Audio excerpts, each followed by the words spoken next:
आचार्य प्रशांत जी की पुस्तक दुर्गा सप्तशती का पहला अध्याय है। जिसका शीर्षक है देवी उपासना का रहस्य और उद्गम। हाँ, तो हम अक्सर धर्म को मंदिरों और मूर्तियों के चश्मे से देखते हैं, लेकिन आज का जो हमारा मिशन है वो इससे कहीं ज्यादा गहरा है। एकदम। हमें ये समझना है कि जब कोई संगठित धर्म था ही नहीं, मतलब जब इंसान ने ठीक से बोलना तक नहीं सीखा था, हाँ, तब से लेकर आज तक मानव चेतना इस डिवाइन फेमिनिन या मातृशक्ति की ओर इतनी चुंबक की तरह क्यों खिंचती रही है। सही कहा। ये सिर्फ इतिहास की बात नहीं है, ये इस बात की खोज है कि इंसान के दिमाग का जो ऑपरेटिंग सिस्टम है वो हजारों सालों से काम कैसे कर रहा है। तो आज की इस गहन विश्लेषण में हम एक बहुत ही दिलचस्प विषय पे बात करने वाले हैं। बिल्कुल। और ये विषय ऐसा है जो मतलब हमें हमारे इतिहास के एकदम शुरुआती दौर में ले जाता है। हाँ, एकदम शुरुआती दौर। मतलब कल्पना कीजिए, आज से कोई 50,000 साल पहले की बात है। हिमयुग का समय। सही कहा। बाहर जमा देने वाली ठंड है और हम एक घुप अंधेरी गुफा में जा रहे हैं, हाथ में एक जलती हुई मशाल। हाँ, और जब वो रोशनी खुरदुरी दीवारों पर पड़ती है तो क्या दिखता है? यही ना, मतलब कोई भी सोचेगा कि वहां बड़े बड़े बालों वाले मैमथ हाथी होंगे या फिर भाला लिए हुए कुछ बहुत ही आक्रामक पुरुष जो शिकार कर रहे हों। बिल्कुल, क्योंकि उस समय तो जिंदा रहने के लिए उसी शारीरिक ताकत की जरूरत थी। सर्वाइवल का सवाल था। लेकिन मजे की बात यह है कि जब उन दीवारों को ध्यान से देखा गया तो सच्चाई कुछ और ही निकली। जो कि बहुत ही चौंकाने वाली बात है। हाँ, क्योंकि उन पुरानी गुफाओं में पुरुष प्रतीकों की तुलना में जो नारी प्रतीक हैं, मतलब जो फीमेल सिंबल्स हैं, उनकी संख्या 10 गुना ज्यादा है। पूरे 10 गुना। और यहीं से मानव इतिहास का एक बहुत बड़ा रहस्य शुरू होता है। बिल्कुल, और आज हम इसी रहस्य की तह तक जाने वाले हैं। प्रशांत अपनी किताब में एक बहुत गहरी बात की ओर इशारा करते हैं। अच्छा? हाँ, वे मानव चेतना की उस आदिम पुकार की बात करते हैं जो भाषा और लिपियों के जन्म से भी बहुत पहले की है। मतलब हम पूरा पाषाण काल की बात कर रहे हैं, पैलियोलिथिक एज। बिल्कुल, जो हमारे मानव इतिहास का लगभग 99% हिस्सा है। हमें ये समझना होगा कि उस वक्त इंसान की चेतना बस प्रकृति के गर्भ से बाहर आकर अपनी आंखें खोली रही थी। ठीक है, आइए इसे थोड़ा और खोलकर समझते हैं। उस समय कोई ग्रंथ तो था नहीं, कोई मंदिर नहीं था। इंसान पूरी तरह से प्रकृति के रहमो करम पर था। अब यहाँ मुझे एक बात खटक रही है। मतलब अगर हम तार्किक रूप से सोचें तो पाषाण युग का वो समय बहुत ही बर्बर और पाशविक रहा होगा। हाँ, वहाँ कोई नियम कानून तो थे नहीं। वही तो, सिर्फ एक ही नियम था, सर्वाइवल ऑफ द फिटेस्ट। जो सबसे ताकतवर है वही जिंदा बचेगा। एकदम सही। ऐसे में मनुष्य को तो बाहुबल की यानी मसल पावर की पूजा करनी चाहिए थी, क्योंकि हिंसक जानवरों से लड़ने या शिकार करने के लिए तो बाहुबल ही चाहिए ना। सही सवाल है। और अगर हम शारीरिक बनावट की बात करें तो बाहुबल सामान्यतः स्त्रियों का प्राथमिक गुण नहीं माना जाता। तो फिर ये मातृशक्ति के प्रति आकर्षण पैदा कैसे हुआ? ये बहुत ही वाजिब सवाल है। मतलब ये तो सर्वाइवल के नियम के ही एकदम खिलाफ लगता है। और ये जो विरोधाभास है ना, ये पैराडॉक्स, यही इस पूरी चर्चा का सबसे दिलचस्प हिस्सा है। अच्छा, तो स्रोत इसे कैसे समझाता है? आचार्य प्रशांत इस पैराडॉक्स को बहुत ही मनोवैज्ञानिक नजरिया देते हैं। इंसान का मातृशक्ति के साथ ये रिश्ता सिर्फ एक तरफा आकर्षण का नहीं था। तो और क्या था इसमें? ये एक बहुत ही जटिल रिश्ता था, जिसमें आकर्षण के साथ साथ एक भयानक डर भी शामिल था। डर? किस बात का डर? जरा उस आदि मानव की मानसिक स्थिति की कल्पना कीजिए। वो एक ऐसी दुनिया में है जहां कभी भी बिजली गिर सकती है, बाढ़ आ सकती है, या कोई महामारी पूरी बस्ती को खत्म कर सकती है। बिल्कुल। उसे नहीं पता कि मौसम विज्ञान क्या होता है। उसे बस इतना पता है कि कोई एक बहुत बड़ी रहस्यमयी सत्ता है जो ये सब चला रही है। ओहो, मतलब वो प्रकृति को एक विराट माँ के रूप में देख रहा था। एकदम सही दिशा में जा रहे हैं आप।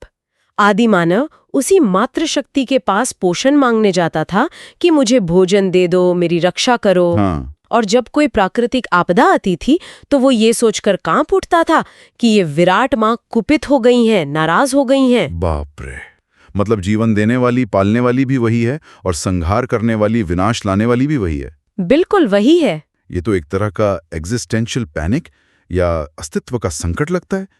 इंसान अपनी भूख, अपनी सुरक्षा की चाह और मौत का डर सब एक ही जगह डाल रहा था। हाँ, इन सभी भावनाओं का बोझ वो एक ही डिवाइन फेमिनिन सत्ता पर डाल रहा था। और इसे महज एक बायोलॉजिकल या जैविक जरूरत कहना गलत होगा। तो ये क्या था? ये एक ऑन्टोलॉजिकल यानी अस्तित्वगत जरूरत थी। इंसान को ये समझ आ रहा था कि उसका पूरा वजूद इस रहस्यमयी शक्ति पर निर्भर है। और ये प्रवृत्ति सिर्फ किसी एक कबीले या इलाके तक सीमित नहीं थी, है ना? बिल्कुल नहीं। पूरा पाषाण काल के बाद जब नव पाषाण काल आया यानी न्यूलिथिक एज, तब भी ये बात आगे बढ़ती रही। हाँ, मैंने भी इस स्रोत में पढ़ा कि पुरातात्विक खुदाइयों में फ्रांस, स्पेन, जर्मनी से लेकर रूस तक इसके सबूत मिले हैं। एकदम।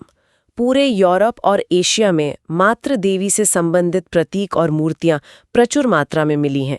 ये एक सार्वभौमिक मानवीय अनुभव था। लेकिन यहाँ से एक बड़ा तार्किक सवाल ये उठता है कि ये जो आदिम प्रवृत्ति थी, मतलब गुफाओं की दीवारों पर उकेरे गए जो डर और रहस्य के प्रतीक थे, वो आखिरकार एक व्यवस्थित विचार में कैसे बदल गए? हाँ, ये एक बहुत बड़ी छलांग है। महीना डरा हुआ आदिमानव और आज के समय में मंत्रों का उच्चारण करता हुआ एक साधक, इन दोनों के बीच एक बहुत बड़ा फासला है। ये छलांग कैसे लगी? देखिए, ये छलांग रातों रात तो नहीं लगी। जब मानव सभ्यता विकसित हुई और मौखिक परंपराओं ने ग्रंथों का रूप लेना शुरू किया, तब वो आदिम मनोवैज्ञानिक खिंचाव एक बहुत ही परिष्कृत दार्शनिक विचार में बदल गया। और यहाँ भारत का उदाहरण सबसे सटीक बैठता है। अच्छा, कैसे? आचार्य प्रशांत स्पष्ट करते हैं कि भारत में देवी उपासना कोई नई बात नहीं है या फिर ये वेदों के बाद का कोई नया कॉन्सेप्ट नहीं है। मतलब ये वेदों में भी है? बिल्कुल। अगर हम ऋग्वेद की बात करें, जो कि दुनिया के सबसे प्राचीन और अपौरुषेय ग्रंथों में से एक है। अपौरुषेय मतलब जो किसी इंसान द्वारा नहीं रचे गए। हाँ, सबसे पुराने ग्रंथ। तो उसके 10वें मंडल में एकदम आरंभ में ही देवी सूक्त और रात्रि सूक्त मौजूद है। मतलब उपनिषदों के लिखे जाने से बहुत पहले। बहुत पहले। और यहाँ जो बात सबसे ज्यादा चौंकाने वाली है वो ये है कि उपनिषदों का जो सबसे बड़ा सार है विशुद्ध अद्वैत का, मतलब अहम ब्रह्मास्मि या मैं ही ब्रह्म हूँ वाला विचार, एकदम वही, उसकी पहली दार्शनिक उद्घोषणा ऋग्वेद के उसी 10वें मंडल के देवी सूक्त में कर दी गई थी। क्या बात है। और मजे की बात यह है कि ये उद्घोषणा किसी पुरुष ऋषि ने नहीं, बल्कि एक ऋषि की पुत्री ने की थी जिनका नाम वाक था। अच्छा। हाँ, उन्होंने उस सूक्त में स्वयं को संपूर्ण ब्रह्मांड की निर्मात्री और आधार घोषित किया था। ये तो मतलब सच में रोंगटे खड़े कर देने वाला तथ्य। एक तरफ पूरी दुनिया के गुफाओं में इंसान अनजाने में मातृ शक्ति के चित्रों केर रहा था, और दूसरी तरफ यहाँ वेदों के एकदम शुरुआती दौर में चेतना के उच्चतम स्तर पर बैठी एक स्त्री ये घोषणा कर रही थी कि वही परम सत्य है। यही वो सनातन निरंतरता है। वैदिक काल जो लगभग 1000 वर्ष या उससे भी ज्यादा चला, उसके बाद ही हिंदू धर्म में अलग अलग संप्रदायों का उदय हुआ, जैसे शैव, वैष्णव और शाक्त संप्रदाय। बिल्कुल। और ये जो शाक्त संप्रदाय है, जो सत्य के नारी रूप या देवी को अपने ध्यान केंद्र में रखता है, हाँ, उसने सिर्फ ऋग्वेद से ही प्रेरणा नहीं ली, बल्कि उसमें सांख्य दर्शन का भी गहरा प्रभाव दिखाई देता है, जहां प्रकृति को ही सारा खेल रचने वाली माना गया है। श्रोत की किताब में इस विकास क्रम को समझाते हुए दुर्गा सप्तशती के महत्व पर भी बहुत जोर दिया गया है ना? हाँ, बिल्कुल। ये बताया गया है कि शाक्त संप्रदाय में देवी भागवत पुराण, देवी उपनिषद और मार्कंडेय पुराण को बहुत प्रामाणिक माना जाता है। और ये जो दुर्गा सप्तशती है, जिसे देवी महात्म्य भी कहते हैं, ये दरअसल इसी मार्कंडेय पुराण का ही एक हिस्सा है। एकदम सही। और इसकी दार्शनिक गहराई को समझाने के लिए आचार्य प्रशांत एक बहुत ही सुंदर तुलना करते हैं। वो क्या है? वे बताते हैं कि शाक्त संप्रदाय में दुर्गा सप्तशती का वही आध्यात्मिक रुतबा और महत्व है जो वेदांत दर्शन में श्रीमद् भगवद गीता का है। ओहो, मतलब ये कोई साधारण कर्मकांड की किताब नहीं है? बिल्कुल नहीं, ये पूरी तरह से ब्रह्म विद्या है। ये तुलना बहुत कुछ साफ कर देती है। लेकिन जब मैं इस पूरे ऐतिहासिक विकास को देखता हूँ तो मेरे मन में एक बड़ा सवाल खड़ा होता है। बताइए, क्या सवाल है? दुनिया के बाकी हिस्सों का इतिहास देखें तो जब भी अलग अलग धार्मिक मान्यताएं टकराती हैं तो भयंकर युद्ध होते हैं, क्रूसेड्स हुए हैं, बहुत खून बहा है। ये तो है। अब यहाँ वैदिक काल के बाद इतने सारे अलग अलग संप्रदाय बन गए। एक शैव है जो कह रहा है कि शिव ही परम सत्य हैं। हाँ। दूसरा वैष्णव है जो विष्णु को सुप्रीम मान रहा है, और तीसरा शाक्त है जो देवी को ब्रह्मांड का केंद्र बता रहा है। तो क्या इन तीनों के बीच कभी कोई बड़ा वैचारिक या हिंसक टकराव नहीं हुआ? मतलब अगर 3 अलग अलग सुप्रीम पावर हैं, तो असली कौन है, इस बात पर तो महायुद्ध हो जाना चाहिए था। ये एक बहुत ही पैनी नजर है। और पश्चिमी चश्मे से देखने पर यह सवाल उठना लाजमी है। तो फिर इसका जवाब क्या है? आचार्य प्रशांत इस गुत्थी को पॉलीसेंट्रिज्म यानी बहुकेंद्रवाद की अवधारणा के जरिए सुलझाते हैं। बहुकेंद्रवाद। हाँ, भारत के आध्यात्मिक इतिहास की ये सबसे बड़ी खूबसूरती रही है कि यहाँ इन संप्रदायों के बीच कभी उस तरह का रक्तपात या संघर्ष नहीं हुआ जैसा दुनिया के अन्य हिस्सों में देखा गया। पॉलीसेंट्रिज्म, इसे थोड़ा सरल भाषा में और किसी रोजमर्रा के उदाहरण के साथ समझाएंगे? एक काम कैसे करता है? चलिए इसे थिएटर या नाटक के मंच के उदाहरण से समझते हैं। अच्छा, नाटक का मंच, ठीक है। मान लीजिए एक ही नाटक अलग-अलग शहरों में खेला जा रहा है। नाटक की कहानी एक ही है और कलाकार भी वही हैं। लेकिन आप जिस शहर में हैं, उसके हिसाब से मुख्य भूमिका निभाने वाला कलाकार बदल जाता है। ओहो, मतलब स्पॉटलाइट किसी और पर आ जाती है। एकदम सही।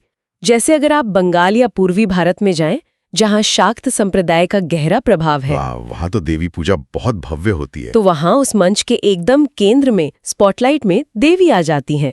वे सबसे आगे हैं। क्या इसका मतलब ये है कि बंगाल में शिव या विष्णु को मंच से बाहर निकाल दिया जाता है? बिल्कुल नहीं। यही पॉलीसेंट्रिज्म की चाबी है।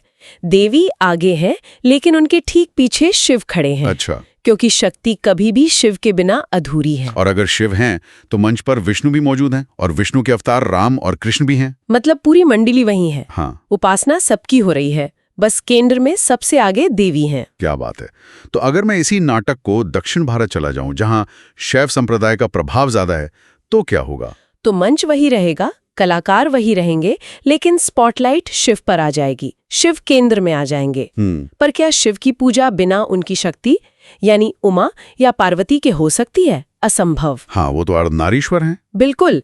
वहां देवी थोड़ी पृष्ठभूमि में आ जाएंगी, लेकिन उनकी उपस्थिति अनिवार्य रहेगी। कोई किसी को नकार नहीं रहा है, कोई किसी का दुश्मन नहीं है। ये तो बहुत ही अद्भुत व्यवस्था है। मतलब ये सब एक ही विशाल सत्य के अलग अलग कैमरे के एंगल हैं। आप जहां से देखना चाहें देख सकते हैं। एकदम सटीक उदाहरण दिया आपने।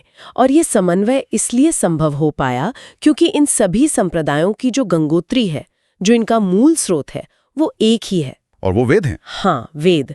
चाहे कोई शैव हो या शाक्त, सब गीता के ज्ञान को मानते हैं, सब वेदांत को मानते हैं।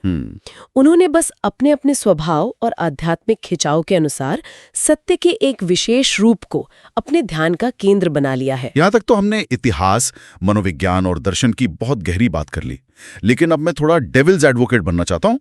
अच्छा, बताइए। आज का जो आधुनिक पढ़ा लिखा इंसान है, वो हर चीज को शक की निगाह से देखता है।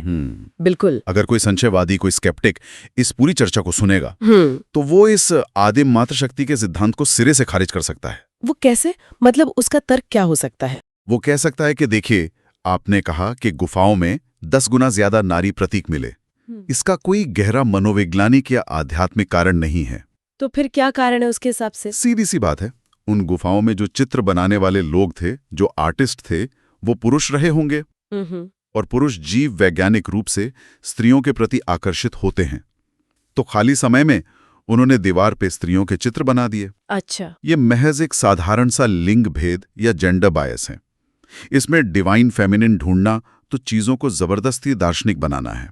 अब इस आधुनिक पूर्वग्रह का क्या जवाब है? ये एक बहुत ही आम और सच कहूं तो आधुनिक पूर्वग्रह है। हम आज की सामाजिक संरचना को उठाकर पाषाण काल पर थोपने की कोशिश कर रहे हैं। मतलब? आचार्य प्रशांत इस तर्क को बहुत ही तार्किक तरीके से ध्वस्त करते हैं। सबसे पहली बात तो ये समझने वाली है कि पाषाण काल के उस एकदम नए ताजे मनुष्य में आज के पितृसत्तात्मक समाज जैसा कोई लिंग भेद था ही नहीं। इसे थोड़ा और स्पष्ट करेंगी? क्या उस समय पुरुष हावी दही थे? जरा जानवरों की दुनिया को देखिए। जंगल में नर और मादा पशुओं के अधिकारों में क्या कोई अंतर होता है? नहीं, सर्वाइवल सबके लिए एक जैसा है। क्या शेरनी को शेर से कम आजादी होती है? नहीं। जब इंसान बस प्रकृति का ही एक हिस्सा था, एक तरह का जानवर ही था, तो ये सामाजिक भेदभाव कहाँ से आता? ये बात तो सोचने वाली है। अगर पुरुषों को गुफा की दीवारों पर अपनी भावनाओं को उकेरने की आजादी थी, तो स्त्रियों को भी वही आजादी थी। हाँ, कोई रोक टोक तो थी नहीं। बिल्कुल। उस समाज में कोई किसी पर नैतिक पहरेदारी नहीं कर रहा था। इसलिए ये मान लेना कि सारे चित्र सिर्फ पुरुषों ने ही अपनी वासना के कारण बनाए होंगे, एक बहुत ही छिछला और ऐतिहासिक रूप से गलत नजरिया है। ये बात तो पूरी तरह से गले उतरती है। तो फिर असल कारण क्या था उन चित्रों का? असल कारण हमारी चेतना की गहराई में छिपा है। पुरुष हो या स्त्री, कोई भी इंसान इस धरती पर कैसे आता है? एक माँ के जरिए? बिल्कुल। दोनों को जन्म तो एक नारी के गर्भ से ही मिलता है। एक माँ ही जीवन का प्रवेश द्वार है। इसलिए उस आदि मानव ने, चाहे वो स्त्री हो या पुरुष, ये महसूस किया कि जीवन का मूल स्रोत ये स्त्री शरीर ही है। तो ये सिर्फ शारीरिक आकर्षण नहीं था? एकदम नहीं। ये उस जीवन दायिनी शक्ति के प्रति एक गहरा विस्मय और कृतज्ञता थी। मातृशक्ति के प्रति ये आकर्षण स्त्री और पुरुष दोनों की चेतना में समान रूप से गहराई तक बसा हुआ है। इसका मतलब यह है कि जब इंसान ने पहली बार इस ब्रह्मांड के रहस्य पर सोचना शुरू किया, तो उसे सबसे करीबी और सबसे रहस्यमय चीज वही लगी जो जन्म देती है। बिल्कुल सही। और शायद यही कारण है कि शाक्त संप्रदाय में सिर्फ पुरुष ही देवी की उपासना नहीं करते, बल्कि स्त्रियां भी उतनी ही तन्मयता और गहराई से देवी की पूजा करती हैं। एकदम सही पकड़ा आपने, क्योंकि वे उस आदिम शक्ति के साथ एक स्वाभाविक जुड़ाव महसूस करती हैं। और ये पुकार इतनी गहरी है कि हजारों साल बीत जाने के बाद भी ये मिटी नहीं है। आचार्य प्रशांत एक बहुत ही कड़वा लेकिन सच्चा सच सामने रखते हैं। वो क्या है? कि अपनी चेतना के एकदम आधारभूत स्तर पर हम आज भी बिल्कुल वही हैं जो 3 लाख साल पहले हुआ करते थे। ये बहुत बड़ी बात है। मतलब हम खुद को आधुनिक कहने का सिर्फ नाटक कर रहे हैं। हमारा बाहरी आवरण बदल गया है। हमारे पास अब पत्थर के हथियारों की जगह स्मार्टफोन आ गए हैं। गुफाओं की जगह आलीशान घर आ गए हैं। हाँ, कपड़े बदल गए हैं, भाषा बदल गई है। लेकिन हमारे भीतर का जो डर है, जो सुरक्षा की चाह है, जो किसी विराट सत्ता की गोद में सिर रखकर रोने की जरूरत है, वो प्यास आज भी वही है। इसीलिए ये देवी उपासना, ये मातृशक्ति का खिंचाव हजारों साल पहले जितना सच था, आज भी उतना ही सच है। ये हमारे इंसान होने का एक अटूट हिस्सा है। सच में ये पूरी चर्चा वाकई दिमाग के कई बंद दरवाजे खोल देती है। अगर मैं इस पूरे गहन विश्लेषण को समेटने की कोशिश करूं, तो सबसे बड़ा निष्कर्ष ये निकलता है कि देवी या मातृशक्ति की उपासना कोई ऐसी चीज नहीं है जो किसी संप्रदाय ने, किसी राजा ने या किसी पंडित ने हम पर थोप दी हो। बिल्कुल नहीं। ये कोई बाद में गढ़ा गया नियम या अंधविश्वास नहीं है, बल्कि ये तो मानव चेतना की गहराइयों में बसा हुआ वो सनातन खिंचाव है जो पूरा पाषाण काल की उस ठंडी अंधेरी गुफा की दीवारों से शुरू हुआ, ऋग्वेद के मंत्रों में जिसने अपनी आवाज पाई। हाँ, और जो आज के समय की दुर्गा पूजा के भव्य पंडालों तक एक ही निर्बाध नदी की तरफ बह रहा है। ये हमारी अपनी चेतना का इतिहास है। और जब हम इसे इस नजरिए से देखते हैं, तो धर्म और आध्यात्मिकता का पूरा मतलब ही बदल जाता है। बिल्कुल। ये सिर्फ भगवान को पूजने की बात नहीं रह जाती, ये खुद को अपने आदिम स्वरूप को समझने की बात हो जाती है। तो आज के इस जबरदस्त और आंखें खोल देने वाले सफर को हम यहीं विराम देते हैं। लेकिन जाने से पहले मैं एक विचार आप सभी के मन में छोड़ना चाहता हूं। जो लोग हमें सुन रहे हैं, ये सवाल इस पूरी चर्चा को आज की हमारी भागभौड़ भरी जिंदगी से जोड़ता है। हाँ, बताइए। आज के इस आधुनिक तकनीक से भरे युग में, जहां हम जंगलों और गुफाओं से निकलकर वातानुकूलित गगनचुंबी इमारतों में सुरक्षित बैठे हैं, जहां हमने खुद को प्रकृति के उस खौफ से बहुत दूर कर लिया है, अगर हमारी चेतना आज भी सच में वही है जो लाखों साल पहले थी, तो आज का इंसान इस डिवाइन फेमिनिन या मातृशक्ति की अपनी उस आदिम मनोवैज्ञानिक जरूरत को कहां और कैसे पूरा कर रहा है? ये सोचने वाली बात है, क्योंकि अगर वो जरूरत अंदर है तो वो किसी न किसी रूप में बाहर तो आ ही रही होगी। बिल्कुल।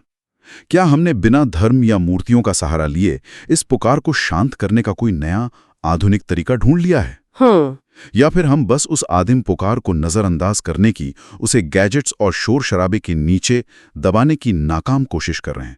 इस बारे में जरूर सोचिएगा। बिल्कुल। इस शानदार विश्लेषणात्मक चर्चा में हमारे साथ जुड़ने के लिए बहुत बहुत धन्यवाद। मिलते हैं अगले गहन विश्लेषण में।